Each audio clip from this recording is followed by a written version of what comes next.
I'm to be honest with you, I'm not that aware of like EVM জিনিসটা কি নিয়ে হচ্ছে। যখন একজন বৃদ্ধ বা আগের যে পড়ালেখা জানা যে উনি যখন ভোট দিতে যাবেন উনি কিভাবে দিবেন আমি নিজেই তো এখন পর্যন্ত জানি না। হিটে তো আমরা বাসের মাঝে দিছি সিলমা এটা শেষ আর মেশিন আর একটা তো আমরা বুঝলাম না।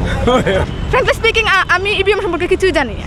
এটা সম্বন্ধে আমার ভালো অভিজ্ঞতা নাই, যেহেতু আমি পূর্বের থেকে দিয়ে আসছি ভোটে হিসাবে। যে যে যে তার দেখা দেখি যে মার্কিটা করা দিব দেখছি ওই যে মেশিন হাত আঙ্গুল দিয়ে দেওয়া লাগে, হাত দিয়ে টাচ করে ওইটা স্ক্রিনে, ওটুকু আর কিছু জানি না।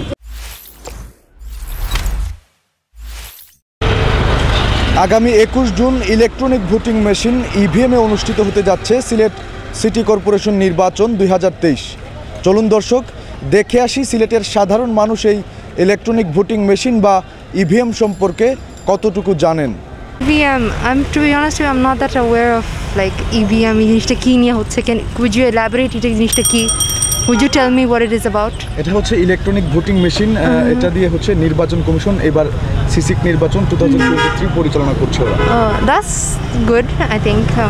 I mean, to be honest, I'm not from this country. মানে সাধারণত আমি মানে অনেকদিন নিজেও ভোট কখনো দেওয়া হয়নি, but overall I think it's a good initiative and I'm pretty sure like সুষ্ঠু ইয়েভাবে হবে। ইভিএম সম্পর্কে তরুণ ভোটার হিসেবে আপনি কতটুকু জানেন? আসলে এই বিষয়ে তেমন জানি না আমরা কিছু, জাস্ট শুনেছিলাম যে এইভাবে ভোট দিলে অনেক ভালো হয়, ফিঙ্গার দিয়ে ভোট দেওয়া যায় অনেক সহজেই। সরকারের উচিত ছিল যে আমাদের এই বিষয়ে ট্রেনিং দেওয়া বা জানানো যাতে আমরা সহজভাবে দিতে পারি, কিন্তু এই বিষয়ে তেমন কোনো ধারণা আমাদের নাই। আমি কখনো এরকমভাবে ভোট দেই নাই। প্রথমবার আমার ভোট উঠছিল, প্রথমবার দিয়েছিলাম যে যেভাবে আগে দেওয়া হতো ওইভাবেই দিছি, কিন্তু এইভাবে আমি কখনো ভোট দিই নাই। আসলে এটা সম্পর্কে তেমন ধারণাও নাই। কখনো দেখছেন কিনা ইভিএম মেশিনটা? দেখেও নাই বলতে ওই যে ইয়াতে দেখছিলাম, মোবাইলে হয়তো ইউটিউবে দেখছিলাম একবার, তেমন আইডিয়া নাই এটা সম্পর্কে। যেহেতু আমরা জানি না এখন পর্যন্ত, আমি স্টুডেন্ট হিসেবে আমিও এটা জানি না যে কীভাবে ভোট দিতে হয়। যখন একজন বৃদ্ধ বা আগের যে পড়ালেখা জানা যে উনি যখন ভোট দিতে যাবেন উনি কীভাবে দিবেন আমি নিজেই তো এখন পর্যন্ত জানি না, বা এটা সম্পর্কে কোনো আইডিয়া নেই। আমি ভোট দিই না, ওনারা কীভাবে দেবেন ওটা সম্পর্কে আগে ট্রেনিং দেওয়া উচিত ছিল, তারপর এটা চালু করা উচিত ছিল। আমি দেখিনি কখনো, আমি যত ভোট দিয়েছি সবই উইদাউট ইভিএম, তো ইভিএম দেখিনি। ইভিএম সম্পর্কে তেমন কোনো ধারণা নেই আমাদের, কিন্তু সরকারের উচিত আর একটু আমাদেরকে প্রশিক্ষণ দেওয়া। আর ইভিএমটা একটা নতুন একটা রুল মডেল বর্তমানে বাংলাদেশের জন্য, এটা তো এর আগে আমরা কখনো দেইনি বা দেখিনি। সেই জন্য আমি মনে করি এটা আরেকবার প্রশিক্ষণ নেওয়া উচিত প্রত্যেকটা মানুষের জন্য, তাহলে এটা সুষ্ঠু এবং সুন্দর মতন তারা দিতে পারবে ভোটটা। ভোট কেন্দ্রে গিয়ে আমরা সকলে সুন্দর মতন দিতে পারবো। আর এই ইভিএম প্রশিক্ষণটা ইভিএমটা খুবই ভালো, আমি শুনেছি সুষ্ঠু এবং সুন্দরভাবে নির্বাচনটা পরিচালনা হয়। তো কখনো ইভিএমে পরীক্ষা দিই নাই, ভোট দিই নাই, এমনি দেখতেছি ফটোতে দেখতেছি বা নির্বাচন হইতেছে দেখতেছি, তারা তো সবাই কইতেছে ভালো,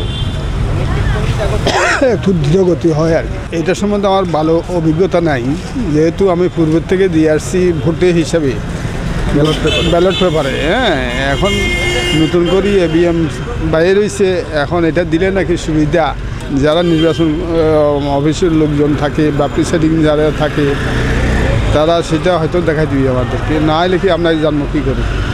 এটা তো তারা তো ট্রেনিং দেওয়ার দরকার ছিল জায়গায় জায়গায়, এটা দিলে তো সুবিধা হইতো, আর জিজ্ঞাসা করানো লাগবে না। ইভিএম আসলে একটা স্মার্ট একটা জিনিস, মানে স্মার্ট প্রযুক্তির আওতাভুক্ত, তো এটা ভালো হয়েছে। আমরা আর বেশি কিছু ওইদাম পারাম না, কোনো দিন তো ইভিএম দিয়ে ভোট দিছি না। দেখছি ওই যে মেশিন হাত আঙ্গুল দিয়ে দেওয়া লাগে, হাত দিয়ে টাচ করে ওইটা স্ক্রিনে, ওটুকু আর কিছু জানি না। ভোট যদি দেওয়া লাগে অবশ্যই আগে দেখবো, ইউটিউবে যদি ভিডিও টিডিও থাকে তাহলে তো দেখা লাগবো, বা এর আগে ওর কাছ থেকে জানবো যারা দিছে ইভিএম ইউজ করছে তার কাছ থেকে জানবো। সম্পর্কে তো আমরা আসলে ঠিক জানি না, কারণ আমরা এখন সেকেন্ড টাইমার ভোটার। প্রথমবার যে সময় ভোট দিচ্ছে ওই সময় তো ইভিএম ছিল না, আর এখন আপাতত জানি যে এটা ফিঙ্গারপ্রিন্ট সিস্টেম, বাট এটা কতটুকু অথেন্টিক বা কীরকম চলবে এটা তো আমাদের এখনও ঠিক মতো আমরা কেউ ভালো করে জানি না এই বিষয়ে আর কি। তারা একভাবে ভোট দিয়ে অভ্যস্ত, নতুন ভোটে তারা পছন্দের প্রার্থীকে ভোট দিতে নাও পারে শুধুমাত্র এই কনফিউশনের কারণে যে তারা কোথায় ফিঙ্গারপ্রিন্টটা দিচ্ছেন। এটা একটা আসলে কনফিউজিং হয়ে গেছে, বাট 1-2 বার চলে যাওয়ার পরে মনে হয় মানুষজন এটা শিখে যাবে আর কি। আমার মনে হয় যে পার্সোনালি ব্যালটই ভালো ছিল, কারণ আগের কাল থেকে এখন পর্যন্ত একই সিস্টেম ছিল, মানুষজন বুঝতো, আর এটা অনেক সহজ পদ্ধতি ছিল আর কি। না, দেই নেই, এখন কখনো দেই নেই, প্রথম অভিজ্ঞতা হবে আর কি। ব্যালট থেকে আর কি ইয়েটাই ভালো, ইভিএমটাই ভালো। জি, তবে এই ক্ষেত্রে আরেকটা জিনিস আছে যে ইভিএমের ক্ষেত্রে অনেক সময় দেখা যায় যে এখানে ভোটের ক্ষেত্রে অনেকেই বলে যে এখানে ভোট চুরি করা যায়, বাট আমার মনে হয় যে এটা একটা ভালো পদ্ধতি। হিটে তো আমরা বাসর মাঝে দিছি, শিল মাইটাছে, আর মেশিন আর একটা তো আমরা বুঝলাম না। মেশিনে দিলে তো দেখবো আর জনে খিলা দেয়, আমিও বেগুতাই দিব না, বাদ কথা হইলাম। আমরা আর যেটা আছে জায়গা দৌড়ু বলা আমরা ফায়রাম ইনশাল্লাহ। ছেলে ভাই ইভিএমটা আপনি এখন বলতেছেন, আগেও শুনছি কিন্তু এত আইডিয়া নেই এটার ব্যাপারে, একদমই ওই রকম আর কি। আমাদের কখনো ইভিএমে ভোট দিয়েছেন কিনা? না, ভোট দেওয়া হয় না, কারণ এইবার আমাদের ফার্স্ট ইয়ার ওই রকম প্রথম, মানে এনআইডি গত বছর পাইছি তো এইবারই প্রথম হবে ভোট দিতেও ওই রকম আর কি। ব্যালটের থেকে ইভিএমটা ভালো হবে। যে যে যে তার দেখা দেখি আর কিতা করা দিব, ওটা দিকে দেখি যাবো শিখা দিকে না। কখনো ইভিএমে ভোট দিয়েছেন কিনা? না দেখি না তো, ওইবার দিব পড়া এটা দেখা দিকে আরো দিব আর তেজার যে আমি ওটা দেখে দিব আর কিছু জানেন।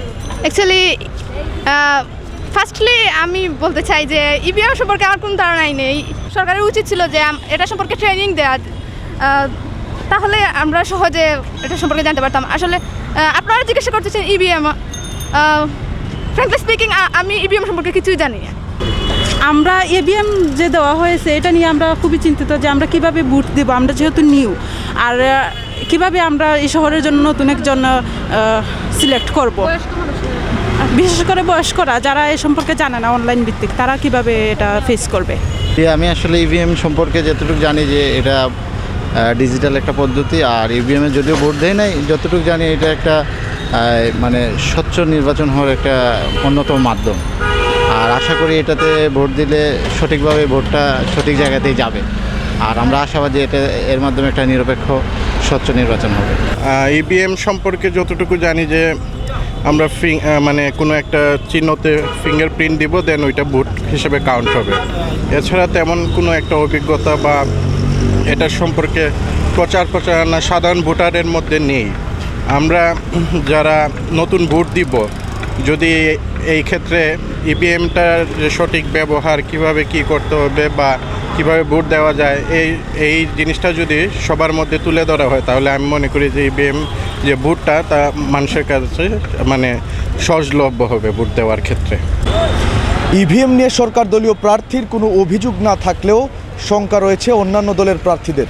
সিলেটের অধিকাংশ সাধারণ মানুষও খুব একটা ধারণা রাখেন না এই ইভিএম সম্পর্কে। নির্বাচন কমিশনকে তাই ইভিএম নিয়ে আগাম ধারণা দেওয়ার দাবি রাখছেন সিলেটবাসী। নিবেন্দু তালুকদার, সিলেট ভিউ, সিলেট।